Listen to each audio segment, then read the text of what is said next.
Hey YouTube, this is We All Juggle Knives with another knife review. I have something very interesting here. This is a knife from Perkin knives in the UK. Now, these knives are actually made in Pakistan. Perkin knives, they import them. They're based in the UK. Shipping will take about a week to the United States. Now, in general, you should not buy knives that are made in Pakistan because many of them, just like the cheapest ones that would be made in China, many of them are just quick import junk, so to speak. But this knife is a whole different ballgame. Like any country, they have some quality companies there and some not.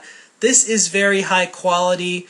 This is the case that it comes with. Kind of looks like a glasses case. It's nice that you get a free case, right? See, it's stitched leather.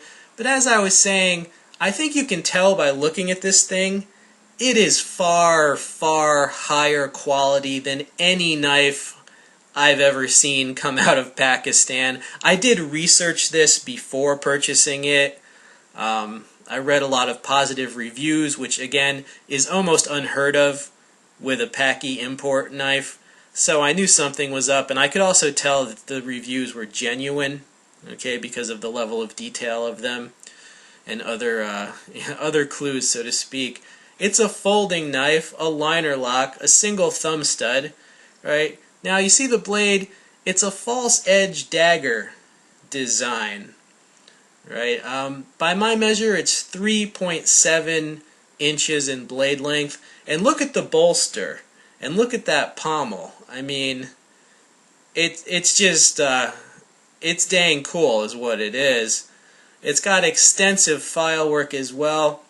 I can tell that this is made by artisans, real craftsmen in Pakistan, just like in Nepal where they make the kukris, just like in Thailand where they hand make the Thai machetes.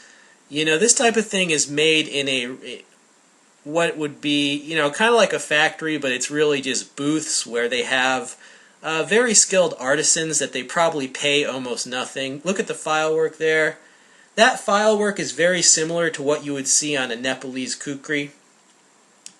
And it's, again, this is handmade by artisans. If this was made in the US, it would be a $500 knife.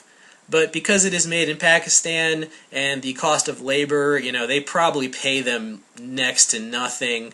So the price on this is pretty decent. Rather than quote it, I will put the Amazon link in the box because it could change. This thing weighs 8 ounces.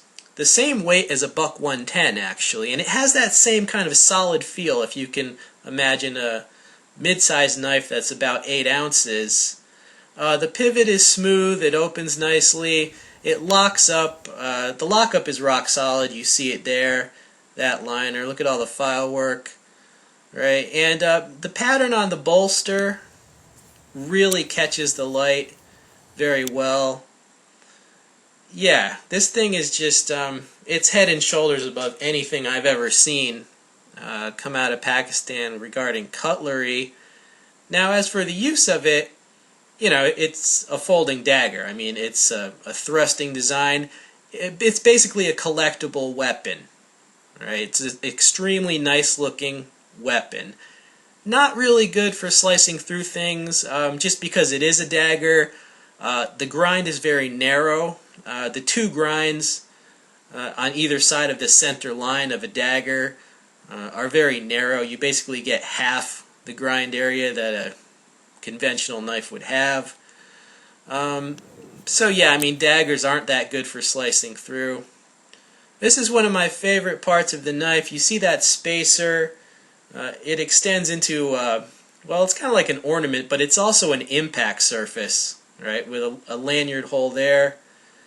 And the bolster, yeah, I mean, that pattern just catches the light in a very attractive manner, right? But that bolster and the pommel can also serve as impact weapons. This would be, this can smash some face, let me put it that way. I don't know if they intended it to be that way, but with those two impact weapons on either end of the knife, and then, the dagger blade itself, Yeah, it's a collectible weapon. Now, I don't think most people would use it as a weapon, but it could be. Okay, now, the handle scales, they say it's mammoth. I do not think it is mammoth. I believe it's polished camel bone, because I have knives that are polished camel bone, and I know what it looks and feels like. And I also have knives that have mammoth scales, so I know what that feels like. So unless there's mammoths in Pakistan that I don't know about, I'm going to say it's probably polished camel bone. And I have no problem with that, actually. It's an exotic material. It's a cool material. Not many camels in the U.S. We don't get much polished camel bone. It's, yeah, I have no problem with it. And I knew that it was that just from the pictures before I purchased it. You know, I knew that obviously it was not mammoth. Right, but overall, I'm pretty pleased with this. I was surprised by it. I was surprised, but yeah, I mean, if it speaks to you, go ahead. It's a very gothic-looking design. I mean, it looks like, you know, some sort of the Dagger of Megiddo or something. Alright, YouTube, well, I hope you enjoyed seeing this very interesting knife. This has been We All Juggle Knives. Stay tuned for many more videos. I'm out.